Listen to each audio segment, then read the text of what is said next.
This oral presentation is on women and families, past and present. In colonial America from the 1600s to the 1700s, girls learned gender roles from their mother and were expected to play the role of a woman by age 13. Educated women were more responsible than teachers to teach their children to read and write. Women had to maintain the household, prepare all meals, take care of the children, encourage faith and moral development within the family, and directed the activities of servants or slaves. Women also held the role of being subordinate to men. Her identity and property would be first of her father's and after marriage her husband's. Modern day women help lead this society. They aren't only mothers to the children, they are mothers to the world. Women have three separate missions to fulfill: their religious life, single life, and marriage. Modern society degrades the role of the woman. Even the single mothers are looked down upon while they should be greatly supported. In 2011, there was a record of 40% of households that have minors living in them, and women are the primary breadwinner. Over 50 years ago, that number was only 11%.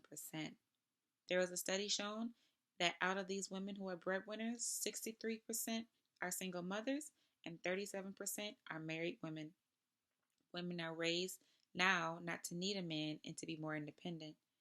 Women have powerful masculine roles at work and sometimes result to them being single. Women now seek independency with their career, but sometimes this can lower their chances at finding love. They also seek equality within the society. Women in modern day society are not only protected by the law. From birth, girls are bathed in pink and taught that marriage and having children is the goal.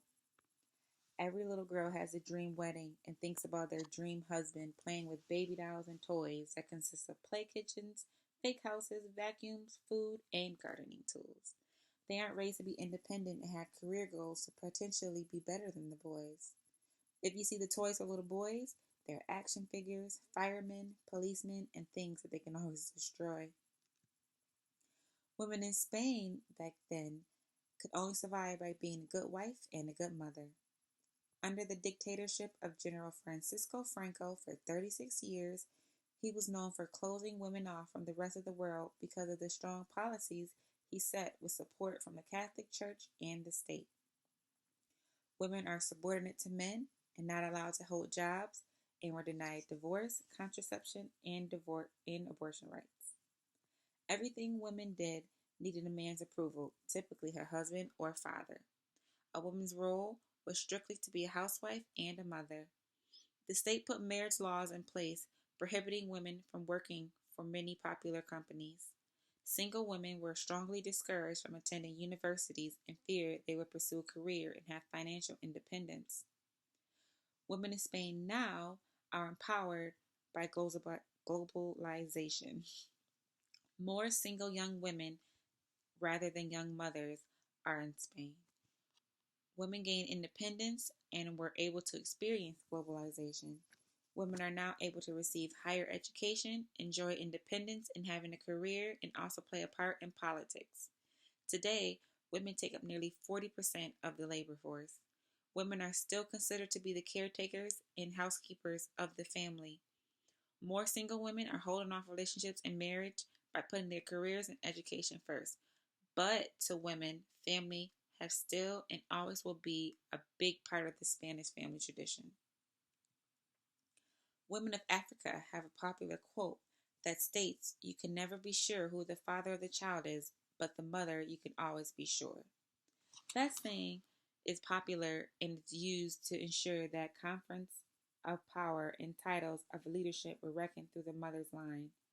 Women were major food producers, had access to land, and had authority of how the land were to be used and cultivated. Bride wealth gave women a certain amount of economic independence and clout, which empowered them to a certain extent. Women were the economic powerhouses of Africa due to the trade and market system they developed. Women dominated the trade and merchant exchange of goods of their community. Women were also responsible for cooking, cleaning, and nurturing the children. The modern day women in Africa are spiritually trapped into their religion, which degrades them as always coming second to men. Their job is to sexually please one man to the fullest of his satisfaction or he can rightfully divorce them.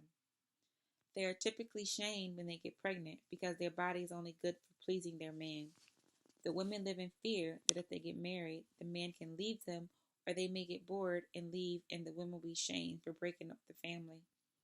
They cannot ask for things like gifts from their husbands, and if they forget things like birthdays and anniversaries, the husband has the right to divorce them. Very few women in Africa do things to pamper and celebrate themselves.